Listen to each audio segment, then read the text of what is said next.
Morning दोस्तों। तो कैसे हैं आप लोग? आप लोग की पढ़ाई चल रही है? आप सभी बच्चे से मेरा रिक्वेस्ट है भाई कि जितने भी आप सभी हैं मेरे चैनल को सब्सक्राइब जरूर कर लें। आपको जो लिंक भेजा जा रहा है उसको जब क्लिक कीजिएगा आपको चैनल मिलेगा, वहाँ लाल कलर में लिखा रहेगा सब्सक्राइब, उसको क्लिक कर दीजिए और घंटा का बटन उसको जरूर दबा दीजिए। बड़ी मेहनत से पढ़ाते हैं यार, इतना तो कर दो। दूसरी बात, आप में से कल बहुत सारे बच्चे फ़ोन किए, कुछ बच्चे बोले कि वीडियो का लेंथ बहुत बड़ा हो जाता है। आप खुद सोचो ना कि अगर 5 मिनट 7 मिनट का ही वीडियो हम बना दें तो लग रहा है आपको कि आपका फिजिक्स का एक भी टॉपिक कंप्लीट हो जाएगा? आप खुद सोच के देखो कि एक लॉन्ग क्वेश्चन क्या खत्म हो सकता है?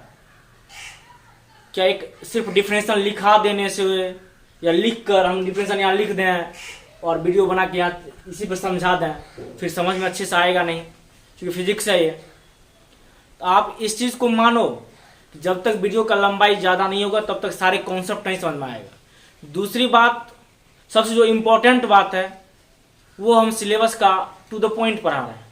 आप अपना बुक निकालना, बुक में देखते जाना, एक एक चीज़ मिलते जाएगा टॉपिक वाइज। इलेक्ट्रोस्टैटिक्स से पहला चैप्टर जो पढ़ा रहे हैं तो सब चीज़ देखना, एक एक चीज एक टॉपिक मिल रहा है आपका। जब एक एक टॉपिक खत्म किया जा रहा है, आप अच्छे से नोट तैयार कराया जा रहा है, बिहार बोर्ड को देखते हुए आप नोट तैयार कर रहे हैं, तो आपको ये ज़्यादा बढ़िया रहेगा। और उसकी लंबाई थोड़ा बढ़ेगी, ज़्यादा लंबा भी तो नहीं रहता, 50 मिनट का रहता है, तो थोड़ा रुक रुक के लिखना है। तो आपका बहुत सारा बच्चे का कहना था कि नहीं हम लिख नहीं पाते हैं, रोज़ रोज़ वीडियो डालते हैं, एक दिन छोड़ के एक दिन डालिए। तो बोले हो सकता है कि आज इसे वीडियो नहीं अपलोड किए, और जिनको लगता है कि हम पर डे में पढ़ लेते हैं तो आराम से मेरे चैनल को सब्सक्राइब कर लीजिए, घंटी का बटन दबा लीजिए। जब जैसे हम वीडियो अपलोड करेंगे आपको मैसेज पहुंच जाएगा। तो आप इस चीज़ को हमेशा ध्यान रखिए। और आप वो सोच रहे हैं कि वीडियो का लंबाई कम हो, छोटा सा वीडियो बनाया है उसमें देखने में मज़ा आता है। अरे मज़ा का चीज़ है ही नहीं, पढ़ने का चीज़ है। अगर आप सिंसियर हैं, मुझे लगता है कि मात्र 40 से 50 बच्चा ऐसा है सिंसियर है जो देखता है वीडियो। बाकी जितना 250-300 बच्चा जुड़ा हुआ है कोई वीडियो नहीं देख रहा है, सिर्फ एक बार क्लिक कर देता है, चलो कुछ आया है, हाँ ठीक है चलो देख लीजिए। अरे यार वैसे काम नहीं चलने वाला है ना। आप पढ़ो, अच्छे से पढ़ो, पढ़ाया जाता है। और जूम की रही बात, जूम एप्लीकेशन पर जब पढ़ाई होता है वहाँ पढ़ाई कम होता है, डिस्टर्बेंस ज़्यादा होता है। सर भी डिस्टर्ब होते हैं, हम भी डिस्टर्ब रहेंगे, आप भी डिस्टर्ब होंगे।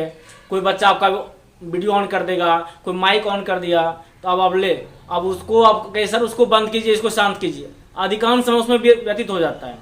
बाकी आप अनुभव ले ही रहे होंगे।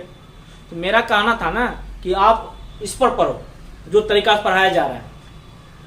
लाइव ही पढ़ा है, लाइव में होगा क्या कि मेरे यहाँ ब्रॉडबैंड तो लगा हुआ नहीं है, बस सिम का नेट है, इसी नेट में आपको भी पढ़ना है, मुझे भी रहना है। तो आप इस तरह ही पढ़ो, इसमें मुझे लगता है कि कहीं आपको कोई समस्या नहीं होने वाली है, आपको अच्छे समझ में भी आएगा और पढ़ाई भी होगी आपकी अच्छे से। तो आज हम लोग टॉपिक पढ़ाते हैं। आज हम लोग को पढ़ना है, पढ़ाई करना है।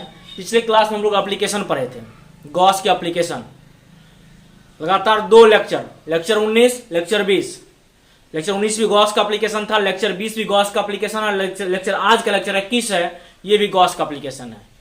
इसके पहले हमने पढ़ा खोखला गोला, ठोस गोला, फिर पढ़ा बेलन का, फिर पढ़ा आयताकार शीट का, फिर आज जो पढ़ने वाले हैं वह पढ़ेंगे कूलाम का नियम, कैसे गॉस के नियम से कैसे कूलाम का नियम निकालेंगे और कूलाम का प्रमेय क्या होता है। वो दोनों को यहाँ इसी मेथड से गॉस के नियम से प्रूव करना है। तो हम लोग आज का टॉपिक पढ़ते हैं। आज का जो क्वेश्चन है, जो क्वेश्चन आज हम लोग पढ़ने जा रहे हैं क्वेश्चन का नाम है गॉस के नियम से कूलाम का नियम प्राप्त करें। यह एप्लीकेशन है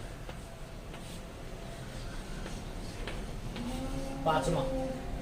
आज हम लोग 2 एप्लीकेशन करने वाले हैं। क्वेश्चन है गॉस के नियम से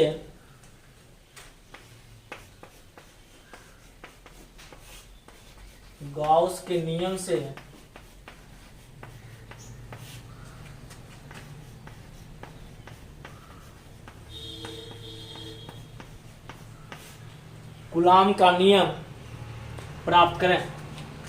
कूलाम का नियम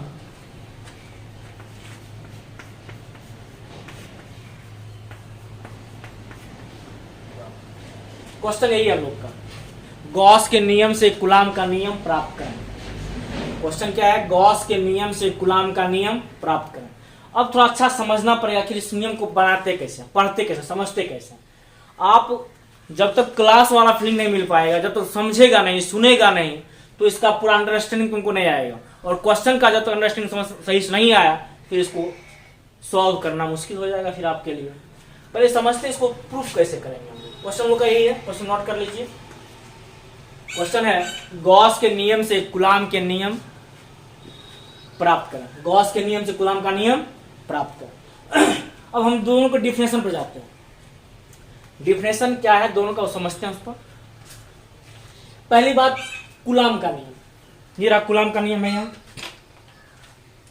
ये कूलाम का नियम और ये गॉस का नियम। कूलाम का नियम जो कहता है वह कहता है दो बिंदुवत आवेशों के बीच लगने वाला आकर्षण या प्रतिकर्षण का बल। क्या कहता है, दो बिंदुवत आवेशों के बीच लगने वाला आकर्षण या प्रतिकर्षण का बल, मतलब F, दोनों आवेशों के गुणनफल के समानुपाती और उसके बीच के दूरी के वर्ग के क्या होता है, व्युत्क्रमानुपाती। ये कहता है कौन, कूलाम का नियम। जब दोनों इक्वेशन को मिलाते हैं तो मुझे रिजल्ट आ जाता है कि Q1 Q2 बार R²। ये रिजल्ट निकल के बाहर आता है। गॉस के नियम में क्या कहता है, गॉस का क्या कहता है, आप इसको मत लिखना, आपको सिर्फ क्वेश्चन लिखना है। बस क्वेश्चन का अंडरस्टैंडिंग समझा रहे हैं, क्वेश्चन को हम सॉल्व कैसे करेंगे, किस अप्रोच से सॉल्व करेंगे, क्वेश्चन सॉल्व हो जाएगा मेरा। गॉस कहता है किसी बंद सतह से गुजरते हुए कुल विद्युत फ्लक्स सतह के अंदर आवेश एवं एप्सिलॉन नॉट के गुणनफल के बराबर होता है। यह कह रहा है किसी बंद सतह से गुजरते कुल विद्युत फ्लक्स, किसकी बात कर रहा है, इंटीग्रेटेड क्लोज्ड लूप। यहां फ्लक्स कहां निकाला, यहां निकलता है, फोर्स निकलता है। अब लगाना क्वेश्चन में क्या कहा गया है कि गॉस के नियम से कूलाम का नियम प्राप्त करें। क्या देखें हम, गॉस के नियम से कूलाम का नियम। गॉस का नियम क्या होता है, किसी बंद सतह से, किसी बंद लूप से गुजरते कुल विद्युत फ्लक्स सतह के अंदर कुल आवेश एवं एप्सिलॉन नॉट के गुणनफल के बराबर होता है। और कूलाम का नियम कहता है दोनों आवेशों के बीच लगने वाला आकर्षण, बिंदुवत आवेश, किसी आवेश की बात करता है गॉस, कूलाम बिंदुवत आवेश ना, डिस्ट्रीब्यूटेड चार्ज की बात नहीं करता, ये पॉइंट चार्ज की बात करता है। तो बिंदुवत आवेशों के बीच लगने वाला आकर्षण या प्रतिकर्षण का बल दोनों आवेश के गुणनफल के समानुपाती, उनके बीच की दूरी के वर्ग के व्युत्क्रमानुपाती होता है। F बराबर K Q1 Q2 bye R²। अब आप ही बताओ, इस फ्लक्स से, इस नियम से, यहाँ के नियम से, ये जो नियम है, इससे मुझे अप्रोच कहाँ तक लेना है, इसका लेना है अप्रोच। मतलब जब हम प्रूफ करें इसको यूज करें, लेकिन इसके सहायता से हमको आंसर क्या आना चाहिए, मेरा ये आंसर होना चाहिए, तभी मेरा क्वेश्चन सही हो पाएगा। क्वेश्चन कहा क्या रहा है, गॉस के नियम से कूलाम का नियम, मतलब गॉस से चलना है, किसको निकालना है, कूलाम निकालना है। तो गॉस का भी कॉन्सेप्ट मालूम है, कूलाम का भी कॉन्सेप्ट मालूम है। अब इसके हिसाब से हम लोग सॉल्व करते हैं। कैसे सॉल्व करते हैं देखते हैं। ये समझ में आया यहां तक। अब देखिए कैसे सॉल्व किया जाता है। फिलहाल आप पहले क्वेश्चन नोट कर लीजिए, आराम से क्वेश्चन नोट कीजिए, इसको मिटा के फिर सॉल्व करते हैं।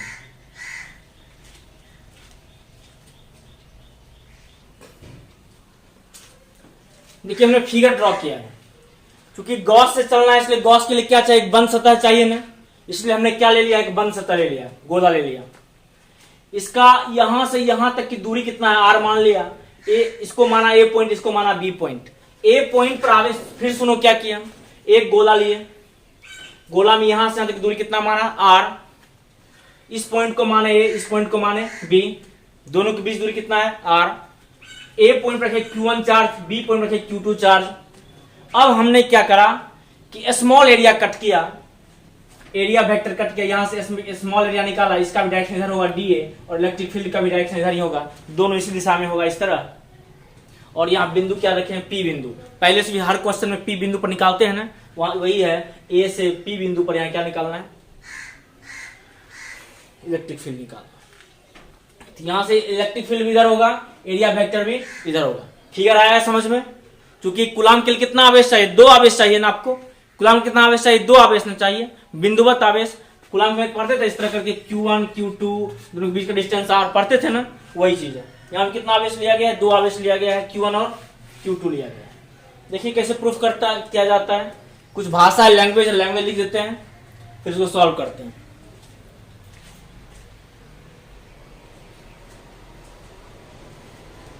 देखिए यहाँ क्या लिखे हुए हैं।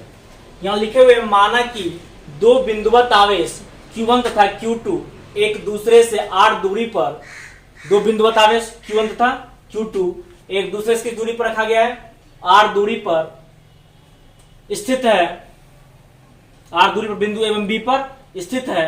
बिंदु A को केंद्र मानकर AB बराबर R त्रिज्या का एक गोला खींचा गया है जो गॉसियन पृष्ठ है। AB बराबर R त्रिज्या का एक गोला खींचा गया है जो गॉसियन पृष्ठ है। चूंकि B के स्मॉल एरिया DA से, B के area small area DA, small area कैसा है? DA से गुजरते विद्युत फ्लक्स। प्रोसेस सेम है ना? याद हम प्रोसेस कैसे निकालते हैं, अप्रोच कैसे करते हैं, क्वेश्चन सॉल्व कैसे करते हैं कि पहले जो गॉसियन पृष्ठ बनाएंगे उस गॉसियन पृष्ठ से किसको निकालेंगे? फ्लक्स का वैल्यू निकालेंगे।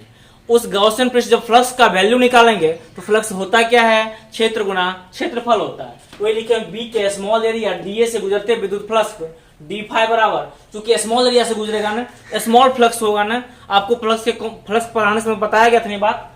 जो स्मॉल फ्लक्स होगा, स्मॉल एरिया से गुजरेगा तो स्मॉल फ्लक्स होगा, छोटा एरिया से गुजरेगा तो छोटा सा फ्लक्स होगा। उसको क्या माने? डी स्मॉल होता है, परे है ना, ई इंटू डी ए, क्षेत्र गुना क्षेत्रफल, क्षेत्र गुना क्षेत्रफल। यहाँ कॉस कितना डिग्री हो जाएगा? 0 डिग्री। कॉस कितना डिग्री हो जाएगा? 0, क्योंकि एरिया वेक्टर इधर, इलेक्ट्रिक फील्ड इधर, दोनों एक दिशा में होगा तो कितना हो जाएगा? एंगल कितना होगा? 0 डिग्री होगा। गॉस के नियम से, गॉस का नियम क्या कहता है? तो ये लिखे थे, याद करना। गॉस का नियम कहता है किसी बंद सतह से गुजरते कुल विद्युत फ्लक्स सतह के अंदर आवेश Q in but epsilon not के गुणनफल के बराबर होता है। ये गॉस कहता है, ऐसा गॉस कहता है ना, सबको पता है ना। किसी बंद सतह से गुजरते कुल विद्युत फ्लक्स सतह के अंदर कुल आवेश एप्सिलॉन नॉट के गुणनफल के बराबर होता है। क्या देखो यही चीज लिखे है ना, ये इंटीग्रेशन लिखे हैं। यहाँ मन मर्जी करे तो इस तरह कर दो, नहीं करे तो भी ना कोई दिक्कत नहीं है। d5 बराबर अंदर का आवेश, अंदर का आवेश क्या है? अंदर में कौन सा आवेश है? Q1 है। बाहर का आवेश से कोई मतलब नहीं रहता है ना, नहीं। अंदर का आवेश क्या है? Q1 by epsilon not. अब देखो ये सर्कुलर है, मतलब गोला है। गोला का क्या होता है? कहां से कहां तक इंटीग्रेशन करते हैं? तो 0 से लेकर 4 पाई r स्क्वायर, क्योंकि संपूर्ण पृष्ठफल कितना होता है उसका? 4 पाई r स्क्वायर। यहां तक इंटीग्रेट कर लिए। यही गॉस का नियम था ना, आपको समझाने के लिए बताया जा रहा है। आप इसको यहां तक नोट करें, नोट कीजिए इसको, पहले कर लिए नोट। अब इसके आगे सॉल्व करते हैं हम लोग।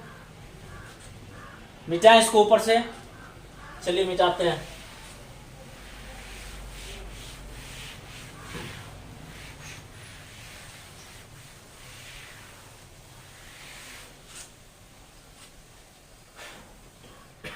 इंटीग्रेशन कीजिए, क्या आता है इंटीग्रेशन इसका?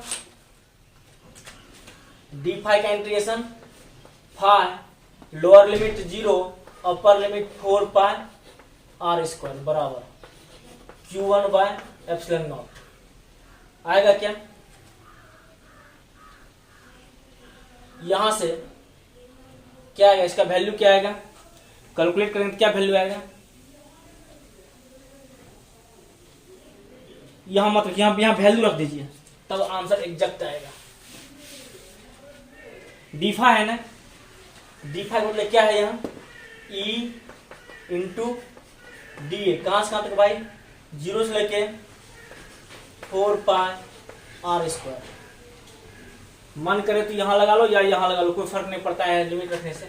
ये फाइव को d5 का मान रखे हम इतना, अभी जस्ट ऊपर निकाले थे। देखो यहाँ d5 बराबर ई डी ए, d5 बराबर ई डी ए निकाले। देखो यहाँ यही वैल्यू यहाँ उठा के रखे हैं। d5 क्या लिखे हैं? E d A. क्या लिखे हैं? E d A.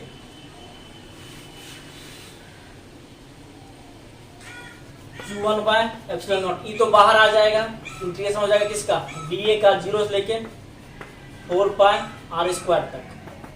Q1 by epsilon naught, dA का A 0 से 4 pi r square Q1 by epsilon not,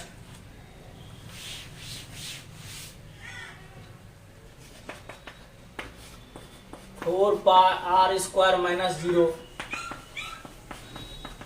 Q1 by epsilon naught. क्या आएगा भाई? E into 4 pi r square बराबर Q बाय एप्सिलॉन नॉट। यहाँ से E का वैल्यू कितना निकल जाएगा? Q1 बाय इधर आ जाएगा 4 pi r square epsilon naught. E का इतना मान निकल गया, E का इतना मान निकला, E बराबर Q1 by 4 pi r square, इधर आ गया, इधर गुना में इधर आके भाग में हो गया। फिर समझो कैसे किए, डी फाइव मतलब क्या लिखे? ई डी ए, ई बाहर है कांस्टेंट है, बाहर आ गया, डी का इंटीग्रेशन होगा, कहां से इंटीग्रेट किया? 0 से लेके 4 पाई तक। कितना एरिया है इसका? इस पूरे का गोला कितना area? 4 pi r square, 4 pi square तक कर दिए। क्योंकि ऐसा ऐसा एरिया बहुत जगह कट करेंगे, यहाँ कट कर सकते हैं, यहाँ कट कर सकते हैं, यहाँ कट कर सकते हैं, यहाँ तो हर जगह क्या होगा? इधर ये होगा। पढ़े थे शुरू में, याद करो।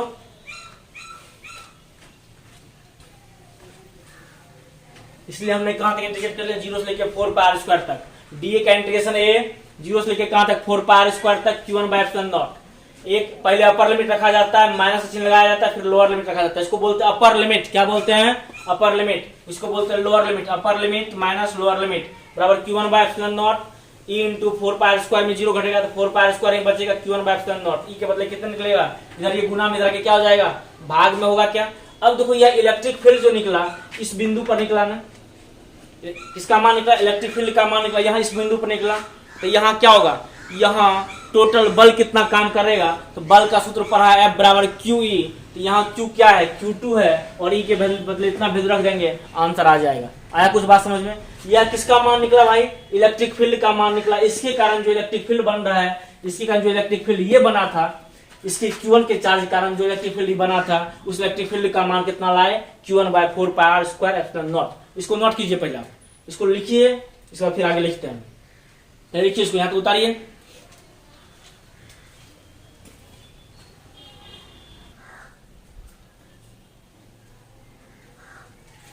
देखिए हम लोग जो निकाले थे ई का मान, वो ई का मान यहां निकला था इस पर बी पर ना, वही लिखे हैं। यह बिंदु बी पर आवेश Q1 के कारण विद्युत क्षेत्र का मान है। यह किस बिंदु पर? बी बिंदु पर। किसके कारण हो? Q1 के कारण। किसका मान है? इलेक्ट्रिक फील्ड का मान है, विद्युत क्षेत्र का मान है। इसलिए बिंदु बी पर रखे आवेश Q2 पर लगा बल। अब इस पर बल कितना काम करेगा? बल का सूत्र होता है F बराबर Q इंटू E। आवेश गुना क्षेत्र, आवेश गुना इलेक्ट्रिक फील्ड, आवेश गुना इलेक्ट्रिक फील्ड। बल बराबर क्या सूत्र होता है? आवेश गुना इलेक्ट्रिक फील्ड। F बराबर QE। F बराबर Q बदले क्या लिखेंगे? यहाँ कौन सा आवेश रखे हैं भाई साहब? Q2 ना, Q2 इंटू E। F बराबर Q2 इंटू E। E बदले क्या लिखेंगे? Q1 by 4 pi epsilon naught r square. अभी निकाले हैं जस्ट, यहाँ निकाले ना अभी जस्ट ऊपर। E का बदले E, चूंकि E बराबर Q1 by 4 pi epsilon naught r square. यही वैल्यू उठा के यहाँ रख दिया ना, E के बदले रखे Q1 Q2 by 4 pi epsilon naught r square. ये हो गया आपका प्रूव्ड। आपका एक एप्लीकेशन खत्म हो गया। अब एक लास्ट एप्लीकेशन है कूलाम प्रमेय। इसको अच्छे समझ में आ गया। ये यहाँ क्या निकाले? बल्ब का फॉर्मूला लगाए QE, Q बदले क्या लिखे? Q2 इंटू E, वैल्यू रखे, आंसर आया। एक क्वेश्चन और करना है हम लोग को। यहां तक लिख लिया आप, यहां तक लिखिए, देखिए यहां नोट कीजिए। अगला क्वेश्चन फिर देखते हैं, फिर नोट कर लीजिए आप लोग।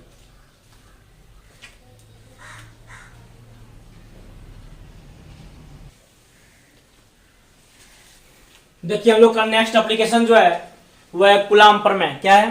कूलाम प्रमेय। अब ये होता क्या है इसको समझना है। इसके पहले था कूलाम का नियम और यह है कूलाम का प्रमेय। दोनों अलग अलग चीजें होती है। अब देखिए ये क्या है? कूलाम थ्योरम क्या है उसको लिखते हैं, फिर प्रूफ करते हैं। कहा किसी आवेशित चालक के पृष्ठ के समीप, किसी आवेशित चालक के पृष्ठ के समीप विद्युत क्षेत्र E बराबर sigma bye epsilon naught. E बराबर सिग्मा बाय एप्सिलॉन नॉट। क्या कहता है? किसी आवेशित, लिख देते हैं, किसी, नोट कीजिए, इसी का लिखे हुए हैं, थ्योरम लिखे हुए हैं। किसी आवेशित चालक के पृष्ठ, किसी आवेशित चालक के पृष्ठ, किसी आवेशित चालक के पृष्ठ के समीप, पृष्ठ के समीप विद्युत क्षेत्र, किसी आवेशित चालक, जो चार्ज कंडक्टर होगा, आवेशित चालक के पृष्ठ के समीप विद्युत क्षेत्र E बराबर sigma bye epsilon naught, E बराबर सिग्मा बाय एप्सिलॉन नॉट होता है, E बराबर सिग्मा बाय एप्सिलॉन नॉट होता है। यही है कूलाम प्रमेय। किसी आवेशित चालक के पृष्ठ के समीप विद्युत क्षेत्र E बराबर सिग्मा बाय एप्सिलॉन नॉट होता है। ये कूलाम का प्रमेय स्टेटमेंट है। क्या है ये? स्टेटमेंट।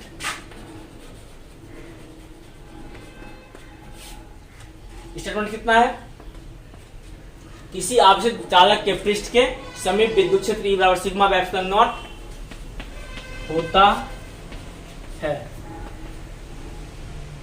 ये क्या रहा? स्टेटमेंट रहा। ये कूलाम का प्रमेय ऐसा कहता है। जैसे हम लोग क्लास 10 में प्रमेय पढ़ते थे, उस अगर यहाँ एक प्रमेय मिलता है, उसका नाम है कूलाम्स प्रमेय। क्या नाम है उसका? कूलाम्स प्रमेय। कहता है किसी आवेशित चालक के पृष्ठ के समीप विद्युत क्षेत्र कितना होता है? E बराबर सिग्मा बाय एप्सिलॉन नॉट होता है। अब इसको हम क्या करेंगे? प्रूफ करेंगे। क्या करेंगे? प्रूफ करेंगे। ये भी इंपॉर्टेंट है। आप जितना पढ़े लेक्चर 19, 20, 21 तीनों एप्लीकेशन आप अच्छे से भाई साहब याद कर लो। तीन लेक्चर का एप्लीकेशन, 6 एप्लीकेशन पढ़े हैं। 3 लेक्चर कितने एप्लीकेशन पढ़े हैं? 6। अगर 6 एप्लीकेशन एक गॉस पढ़ लिए, अगर यहाँ से कोई भी क्वेश्चन बनता है बिहार बोर्ड के लिए, तो आपके लिए सबसे इंपॉर्टेंट बात हो जाएगी। आप उसको बना देंगे आसानी से।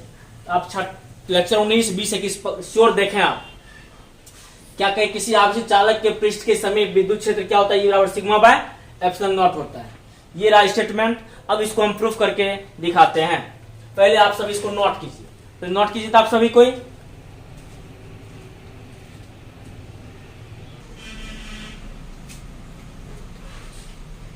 देखिए ये है सीट। फिगर में क्या किया? एक समान आवेशित है। क्या होगा इसमें? क्या किया? गॉसियन सरफेस ड्रॉ की, पिछले क्लास की तरह। एक बेलन बनाया है, गॉसियन पृष्ठ होगा। बेलन में एरिया वेक्टर भी इधर होगा, इलेक्ट्रिक फील्ड भी इधर होगा, दोनों का भी डायरेक्शनल दिशा होगा। और ये भी क्या होगा? स्मॉल एरिया होगा डीए। ये भी स्मॉल एरिया होगा क्या? डीए। जस्ट पिछले फिगर का बना हुआ है। आयताकार शीट का बना था फिगर, उसी तरह ये भी बना हुआ है।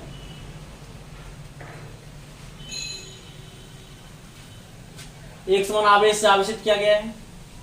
ये इसका गॉसियन पृष्ठ है। स्मॉल एरिया डीए है, इलेक्ट्रिक फील्ड इधर है, पी पॉइंट है। ये कितना, कौन सा पॉइंट है इसका? P point. ये पी लिखे हुए हैं। पी क्या है? ये पी। यहां लिखे हैं। इस बेलन का नाम दिया, क्रॉस सेक्शन एरिया का नाम दिया ए बी, इसका नाम दिया सी डी। अंदर जो है इसका नाम क्या दिया है? C D. ऐसे यूं रखा हुआ, ऐसे रखा हुआ, ऐसे करके रखा हुआ है। आया समझ में? अब इसका भाषा लिखते हैं, फिर कैलकुलेशन करके दिखाते हैं। बनाइए फिगर, बनाइए आप।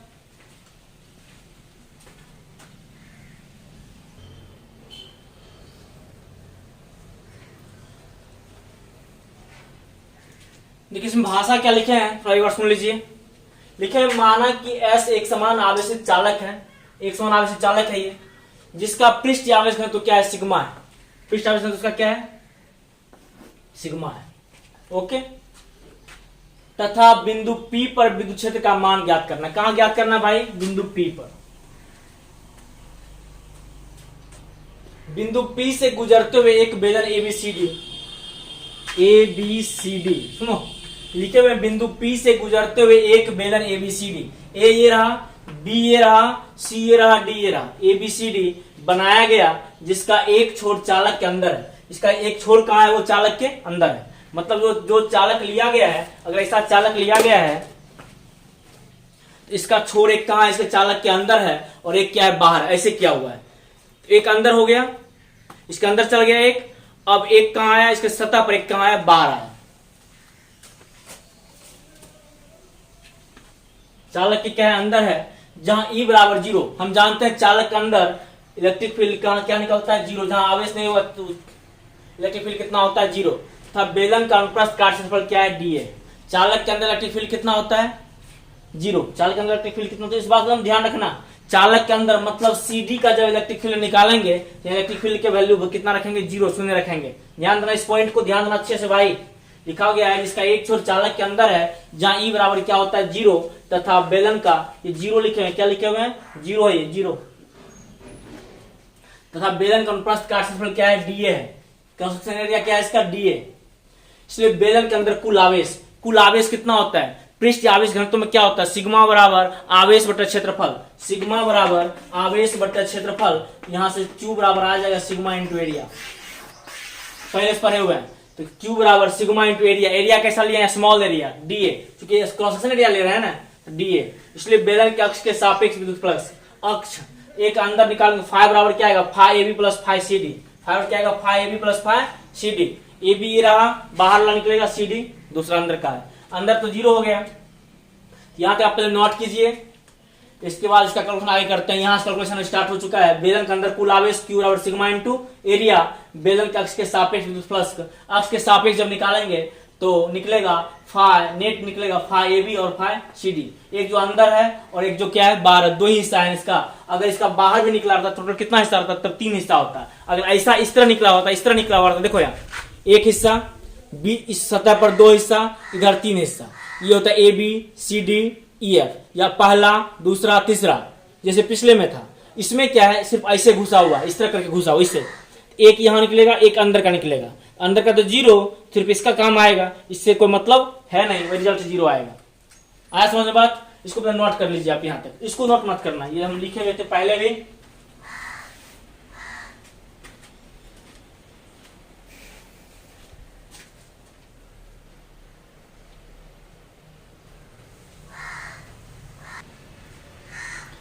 देखिए अब क्या है कैलकुलेशन, वहां लिखे थे फाई इक्वल टू फाई, ऐसा लिखे थे ना, phi equal to phi AB plus phi CD। तो CD कहाँ अंदर है ना, अंदर का इलेक्ट्रिक फील्ड क्या होता है 0 लिखे हैं, जहां E क्या होगा अंदर जब होगा तो E क्या होगा 0, E का वैल्यू 0 इंटू DA, DA क्या है क्रॉस सेक्शन एरिया, इसको बोलते हैं अनुप्रस्थ काट क्षेत्रफल, EDA क्षेत्र गुना क्षेत्रफल, EDA cos 0 degree plus 0 DA एक तरीका हुआ, या फिर EDA cos 90 होता, अंदर होता तो ऐसे रहेगा तो cos 90 हो जाएगा, तो भी 0 हो जाएगा, तो टर्म क्या आ गया 0 आ गया। अरे cos 90 होगा ना, इसका कारण क्या आ गया 0, phi equal to EDA 0।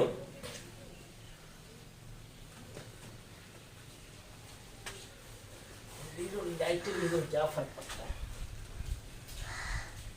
Plus 0 बचा क्या EDA, फाइव और क्या मान लिए EDA फर्स्ट मान लिए।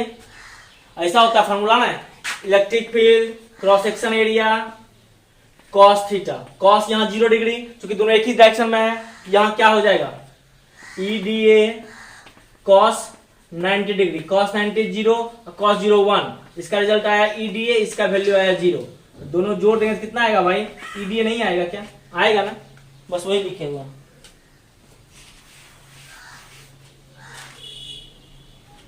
गॉस के नियम से गॉस क्या होता है, phi equal to Q by epsilon naught, phi के बदले Q by epsilon naught, Q को बदले क्या लिखेंगे सिग्मा इंटू DA, क्योंकि कितना इसका आवेश, कुल आवेश कितना निकला है sigma into DA। Second first second से LHS बराबर है, RHS बराबर कर लिए, क्या होगा RHS EDA बराबर sigma DA bye epsilon naught, DA cancel, बचा क्या E बराबर सिग्मा बाय एप्सिलॉन नॉट, इसी को क्या बोलते हैं कूलम्ब्स थ्योरम, यही मेरा क्या हो गया प्रूव्ड हो गया। इसको नोट कर लो। आज आपका गॉस और उसका एप्लीकेशन खत्म हो चुका है। अब आगे का टॉपिक पढ़ेंगे, डायपोल के बारे में चर्चा करेंगे, फिर द्विध्रुव के बारे में क्या होता है, फिर वहां भी इलेक्ट्रिक फील्ड निकालना होगा हम लोग को। फिलहाल आज की क्लास में यहीं तक है, आप लोग अच्छे से नोट करें और कोशिश करें कि सभी बच्चे जितने हैं सब वीडियो देखें, अपने दोस्त को भी बोलें इस बात को, यार बड़ी मेहनत होता है आपके प्रति। नोट कीजिए और पढ़िए, मन से पढ़िए, खूब मजा आएगा पढ़ने में। इस तरह से कोई डिस्टर्बेंस नहीं होगा, कोई किसी को डिस्टर्ब नहीं करेगा, जब मन होगा तब आप पढ़ेंगे। हो सकता है कि आपको एक एप्लीकेशन देखने का मन था तो एक देख लिए, अगला देखेंगे बाद में, वो भी हो सकता है। अगर आप सिंसियर हैं तो कंटिन्यू पढ़ सकते हैं। और अपने दोस्त जितना पूरा इस एरिया में इतना दोस्त, सब दोस्त को बोलिए पढ़ने के लिए। मुफ्त में पढ़ाई हो रहा है यार, पढ़ ले, ऐसा मौका फिर नहीं मिलेगा। नोट कर लो, आज तक इतना ही है।